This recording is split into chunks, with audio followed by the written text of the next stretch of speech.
साथियों नमस्कार। आज का विषय प्रधानमंत्री किसान सम्मान निधि में जिन कृषकों को अभी एक भी किस्त नहीं मिली है उनके लिए व्यवस्था हम बता रहे हैं। साथियों वीडियो में आप लगातार बने रहें, पूर्ण रूप से जानकारी आपको मिलेगी। ऐसा नहीं कि थोड़ी वीडियो आप सुने और सुनने के बाद आगे छोड़ दें, जानकारी अधूरी रह जाएगी। साथियों ये योजना 1/2/2019 के समय ये लागू की गई। इसमें पात्र कृषक ऐसे कृषक हैं जिन्हें 19 से पहले उनकी जमीन थी, उन्हें ही सम्मान निधि मिलने का हकदार था। लेकिन कुछ किसान ऐसे भी इसमें आए हैं जो 19 के बाद आए और बाद में किसान वो आए हैं जो 1/2/2019 के बाद जो पिताजी थे उनके एक्सपायर हो गए और होने के बाद उन्हें सम्मान निधि मिली है। अभी भी किसान ऐसे बहुत मौजूद पड़े हुए हैं जिन्हें सम्मान निधि अभी नहीं मिली। साथियों ये पैसा 6,000 रुपये एक साल में मिलता है। ये 3 किस्तों में मिलता है। साल में मुख्य रूप से 3 फसलें होती हैं जिसमें खरीफ, रबी, जायद। हर फसल के लिए भारत सरकार 3 किस्तों का समावेश करती है। 2,000 रुपये हम मानते ज़्यादा नहीं है, लेकिन खाद बीज दवा के लिए ये व्यवस्था होती है। साथियों अपात्र कृषक इसमें वो है कि 1/2/2019 के बाद जिन्होंने जमीन खरीदी है उन्हें सम्मान निधि में अपात्र घोषित किया गया। दूसरे पत्नी में सिर्फ एक व्यक्ति। तीसरे कृषक वो हैं कि MLA हैं, MP हैं, विधान परिषद के सदस्य हैं, सरकारी वकील हैं। ये भी योजना में अपात्र व्यक्ति हैं। इसमें CA जो कंप्यूटर चलाते हैं, कंप्यूटर काम करते हैं, वो भी इस योजना में अपात्र हैं।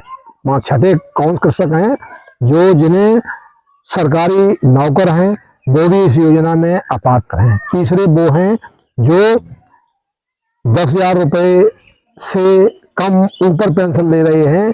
ऐसे ही कृषक जिन्हें सम्मान निधि नहीं मिलनी चाहिए।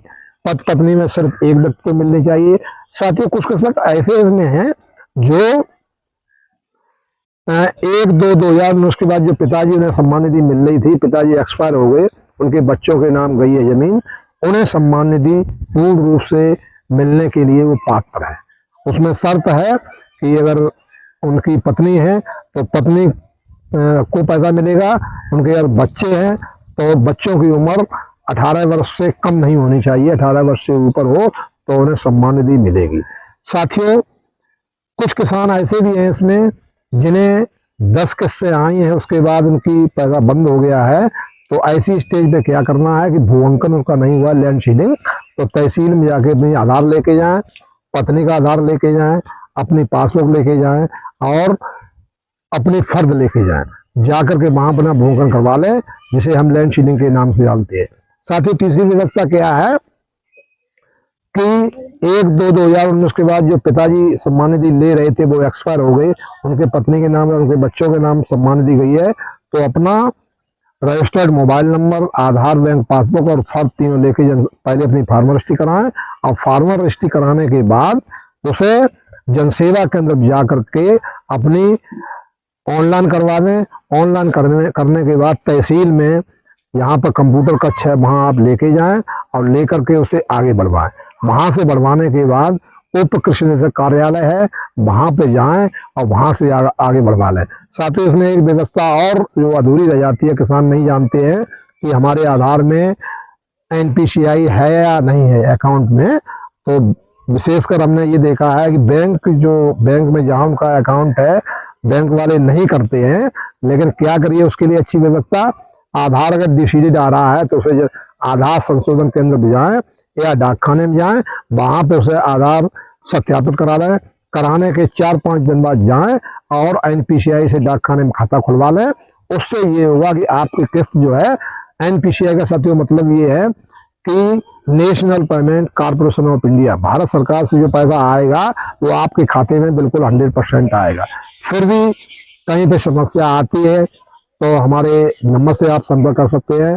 दूसरा, कुछ किसान ऐसे भी साथियों हैं जिनमें 3 किस्तें या 2 किस्तें मिलने के बाद उनका पैसा स्टॉप किया गया है। क्यों कि उनमें 1/2/2019 के बाद जमीन उनकी ट्रांसफर हुई है, न ही आदेश में नाम है, न ही उनकी फार्मलिस्टी हो रही है, न ही उनकी एडेड वाले ऑप्शन पे आधार लेके जाएं, फर्द लेके जाएं। पिताजी एक्सपायर हुए हैं तो अपना उनका मृत प्रमाण पत्र लेके जाए, अगर मृत प्रमाण पत्र नहीं बना हुआ है तो आधार लेके जाए, अगर आधार भी उनका नहीं है तो उनका पहचान पत्र वो होगा जिससे हम वोट डालते हैं, वो लेके जन सेवा केंद्र जाएं और करने वहां पे एडिट वाला ऑप्शन है उस पर करा लें, और कराने के बाद अगर डिस्ट्रिक्ट मैनपुरी किसान है तो वो मेरे पास चले जाए, मैंने कहा फेशियल चेहरे से ही केवाईसी कर दूंगा, और जब चेहरे से ही केवाईसी हो जाएगी तो उनका पैसा कभी रुकेगा नहीं। साथियों, आगे व्यवस्था फिर भी मेरा मोबाइल नंबर स्क्रीन पे आ रहा होगा 9634103767, नाम तेजपाल सिंह, कृषि विभाग, देवर। इसी के साथ मैं अपनी वाणी को विराम करता हूँ। जय हिंद, जय भारत, जय किसान।